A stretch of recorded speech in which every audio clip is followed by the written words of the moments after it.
Also from Dubai, Ahmad Mansour, a human rights activist. He was arrested last year on charges of running a website that the UAE government clamped down on. And joining us by Skype from Amsterdam, in Dubai, Ahmad, let's ask you the question of the day. Do you think this threatens internet freedom? Well, there are concerns, of course, that this conference might result in some sort of regulation that may threaten the internet's freedom and the individual's ability to get the information freely over the internet without getting extra regulations and censorship on the content, or even prioritizing certain types of information that might lead individuals to either pay for certain type of information, or even get their information delayed and considered as low priority information.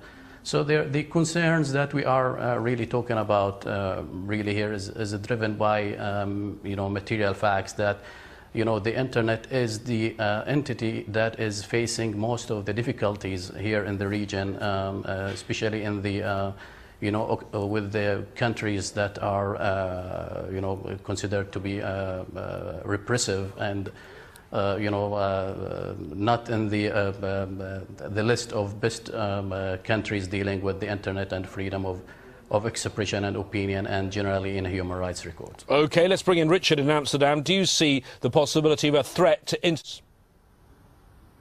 Well, it's really not the matter of holding it in Dubai or any other place. It is that what matters to us is really what is going to be the outcome of this one here.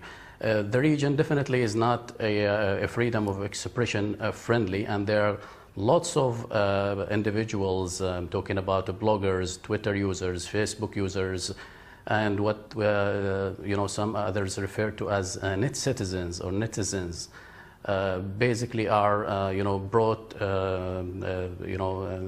into justice simply because they wrote something that is considered by the state unfriendly or threatening the national security, or imposing a threat on the national security, as they sometimes describe it, or threatening the social peace or public morality. And they use all those types of open-ended terminologies just to as a pretext, basically. Okay, Ahmed, can you just remind our viewers what happened to you? Just give us a brief summary of what happened to you. Well, I was arrested basically in April 2011 over charges related to the state security, basically charges.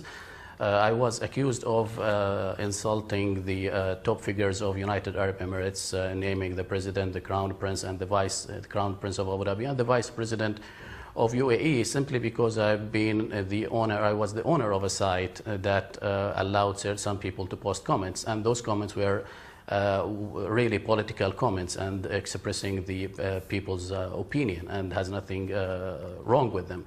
And of course, I was put in jail for almost 8 months, and I was given an imprisonment sentence of three years.